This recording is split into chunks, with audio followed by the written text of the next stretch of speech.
Now, moving on, President Uhuru Kenyatta is advocating for enhanced recovery packages from Africa's development partners, debt swaps and restructuring, and accelerated access to alternative sources of financing, such as the Green Climate Fund, to finance Africa's COVID-19 recovery efforts. President Kenyatta said Africa needs to move beyond traditional measures and implement truly transformational financing options that are commensurate with the enormity of the crisis. The Kenyan Head of State spoke Tuesday at State House, Nairobi, in a virtual address to the Summit on Financing of African Economies hosted by President Emmanuel Macron of France. President Kenyatta emphasized the need to upscale African countries' access to COVID-19 vaccines, saying there can't be any recovery without access to vaccine, and Africa is desperately lacking in jab. I cannot overemphasize the need for us to really focus on vaccine availability for African countries, and this needs to be treated with priority.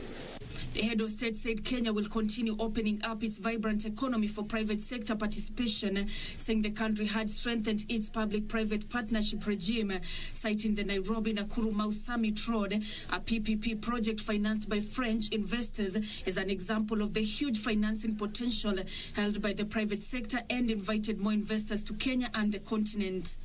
Opportunities abound, therefore, for private sector investments and joint investments in virtually all sectors to close the infrastructure and development deficits, and indeed we welcome the private sector to invest in the African continent.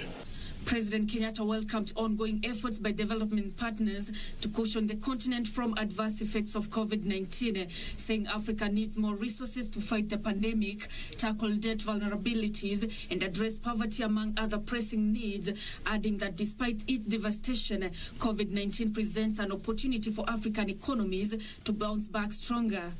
I do propose that this summit consider pledging enhanced resources for the IDA 20 replenishment, 2, debt restructuring and debt swaps of both commercial as well as bilateral debt. 3, accelerating access to alternative sources of financing, such as the Green Climate Fund.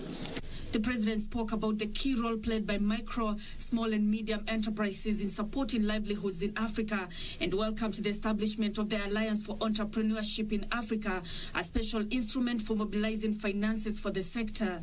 And I believe the alliance will create strong and beneficial partnerships with local business umbrella bodies, such as the Kenya Private Sector Alliance. In his address, President Macron called for a change in tact in financing African development by enhancing the special drawing rights to boost the continent's capacity to combat the COVID-19 pandemic, as well as recovery efforts.